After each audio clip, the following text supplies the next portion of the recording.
බුදුවරු කොහොමද පැහැදිලි කරේ?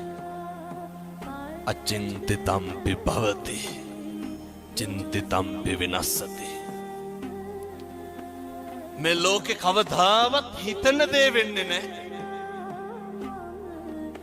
වෙන දේ හිතා ගන්නත් බෑ. එහෙම නෙමෙයි. අපි නඩත්තු කරන අපේ ළඟම තියෙන වස්තුව මොකක්ද? අපේ ඇඟ, අපේ ශරීරය නේ. මේ කෙස් ටික වෙනස් වෙන්නේ නැද්ද? මම මේ කියන්නේ බාහිරයේ පැත්තකින් තියලා අපිට ඕන විදිහට ඕක තියාගන්න පුළුවන්.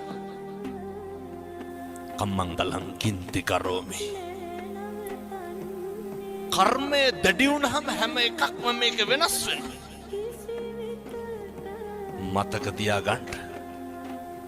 තල්ල කඩි කාලා මිනිස්සු මැරෙනවා, නයි කාලා බේරෙනවා.